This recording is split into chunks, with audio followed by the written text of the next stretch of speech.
Hello everyone, welcome to the channel of RC campus. So बच्चों, आज हम करने वाले हैं क्लास 7 साइंस, जिसका नाम है रिस्पिरेशन इन ऑर्गेनिजम्स। इसका दूसरा पार्ट करने वाले हम। हमें यहाँ पे दी गई है एक्टिविटी 10.4।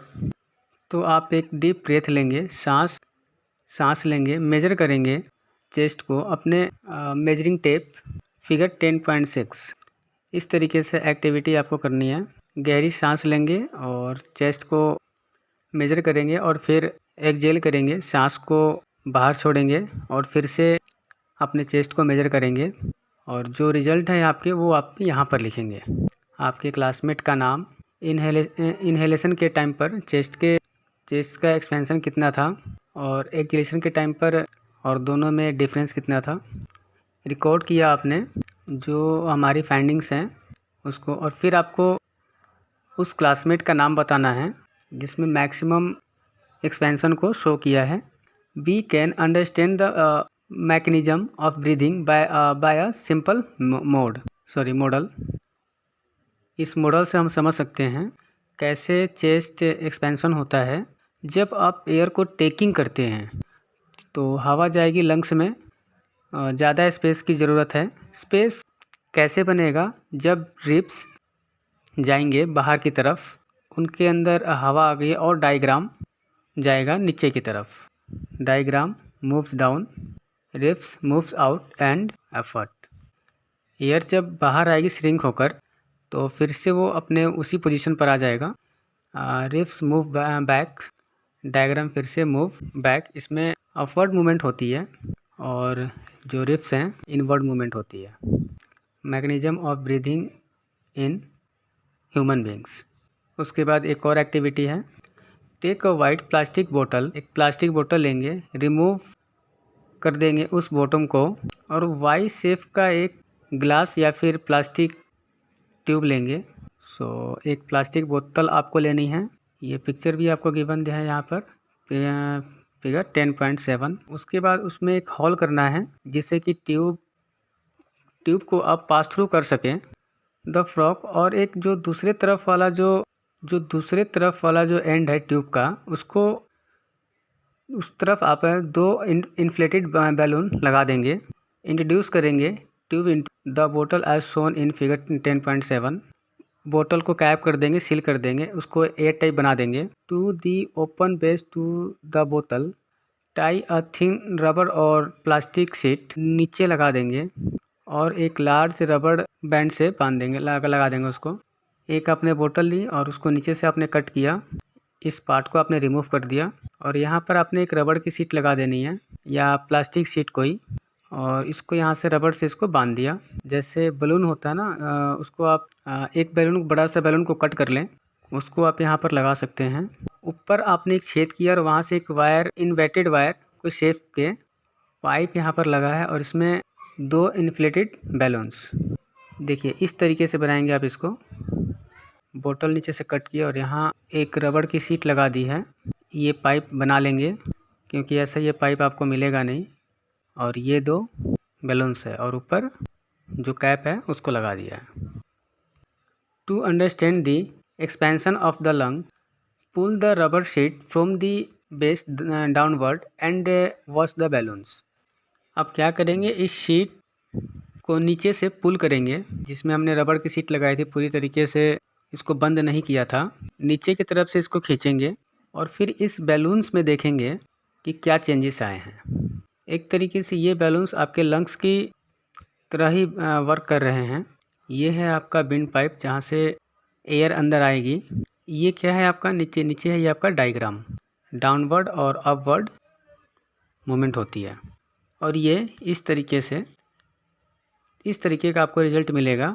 जब आप ये नीचे की तरफ जाएगा तो आपका जो ये रबड़ बैंड है, तो ये जो बैलून्स हैं, जब ये रबड़ बैंड नीचे की तरफ जाएगा तो जो बैलून्स हैं फिल हो जाएंगे एयर से, एक्सपैंड होंगे, और जब ये अंदर की तरफ जाएगा तब ये श्रिंक हो जाएंगे।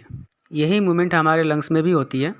डायग्राम जब नीचे जाता है एयर अंदर आती है और डायग्राम जब ऊपर जाता है तो एयर बाहर जाएगी। Did you see any changes in the balloon? Yes. What do you the balloon in this model represent.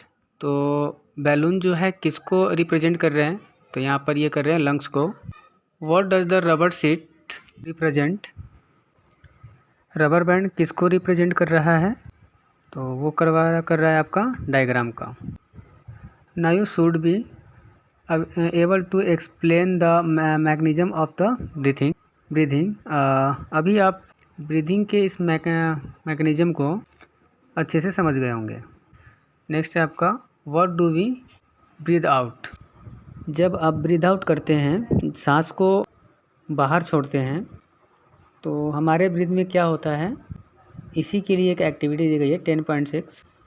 Take a cylinder clean test tube. एक पतली सी साफ़ सुथरी सी टेस्ट ट्यूब ले लेंगे, फिर एक प्लास्टिक या फिर ग्लास भी, बोतल भी ले सकते हैं।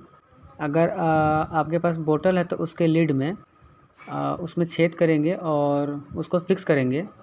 बोतल के ऊपर दोबारा से लिड को लगा देंगे। पोर करेंगे कुछ freshly prepared line water. Line water मतलब कि चूने का पानी डालेंगे उसमें इन द टेस्ट ट्यूब या फिर बोतल में, जो भी आप लिए हैं। इंसर्ट करेंगे प्लास्टिक स्ट्रो डालेंगे उसके बाद टेस्ट ट्यूब में, जो जिसमें आपने होल बनाया है, या फिर जो होल आपने बनाया है let mean in such a way that is deep in lime water, जैसे कि लाइन वाटर में वो डीप हो जाए आपकी जो स्ट्रो है।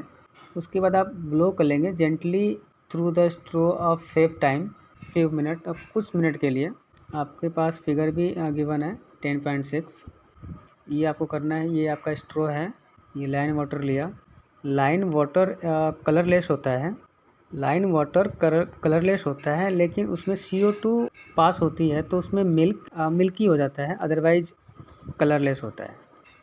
जब आप उसमें ग्लो करेंगे, जो आपका जब आप इसमें ग्लो करेंगे तो आप देखेंगे कि जो इसमें कलर वाटर है उसका जो कलर है चेंज हो जाता है, वो आपका मिल्की हो जाता है। इससे आपको प्रूव होगा कि हम जो एयर को जो हम ब्रीथ आउट करते हैं उसमें हमारा कार्बन डाइऑक्साइड होता है।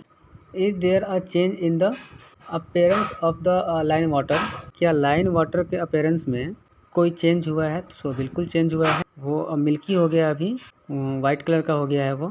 Can you explain this changes on the basis of what you learn in chapter 6। ये हमने 6 चैप्टर में हम देखा था कि लाइन वाटर जो है मिल्की होता है CO2 के प्रेजेंस में, यानी कि हमने एयर जो ब्रीथ आउट किया है उसमें CO2 है। You are aware that air we inhale और exhale is a mixture of gases.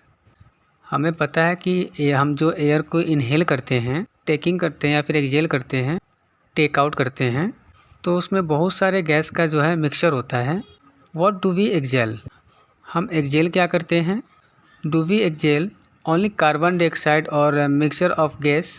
क्या हम जो एक्सहेल करते हैं उसमें सिर्फ कार्बन डाइऑक्साइड ही होता है, ऐसा नहीं है। इसमें CO2 का कंटेंट है, उसमें वो ज़्यादा होता है, ज़्यादा भी नहीं है, बट वो बहुत सारे गैसेस का मिक्सचर उसमें होती है। इसके साथ और भी दूसरी गैसेस होती हैं, इनहेल करते टाइम भी और एक्सहेल करते टाइम भी।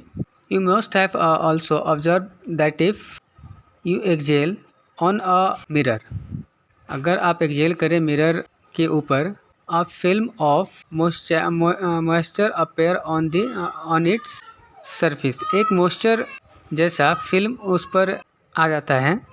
अगर मिरर बिल्कुल, स्पेशली जो विंटर सीजन में, जब मिरर सामने वाला जो सरफेस आपका एकदम वो ठंडा हो, उस पर जब आप एक्सहेल करेंगे माउथ से या फिर नोज़ से, तो इतना फ़र्क नहीं पड़ेगा। आप देखेंगे कि मॉइस्चर कंटेंट उसके ऊपर आ जाता है, मतलब कि एयर जो हम एक्सहेल करते हैं उसमें वाटर कंटेंट भी होता है, मॉइस्चर भी होता है।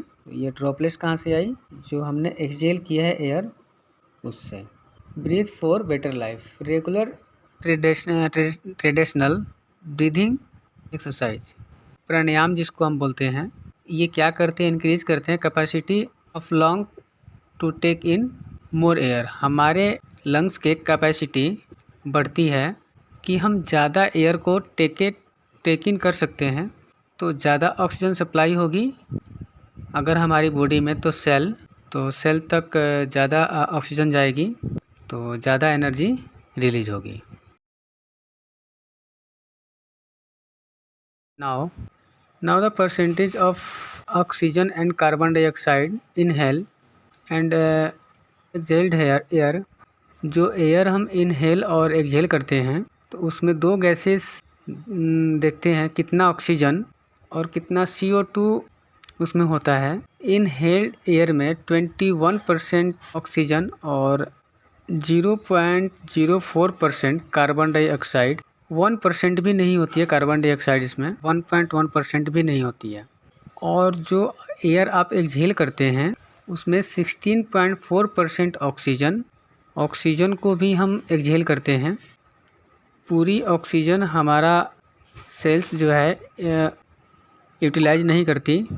और 4.4% CO2 कार्बन डाइऑक्साइड, क्योंकि हमने देखा था जब एयर अंदर गई, सेल्स ने फूड को ब्रेक डाउन किया, उसमें बनता है water plus CO2 carbon dioxide plus energy तो हम यूज़ कर रहे हैं, और वाटर मॉइस्चर के फॉर्म में, और CO2 ये जो एयर हम एक्सहेल करते हैं उसकी फॉर्म में बाहर आ जाती है।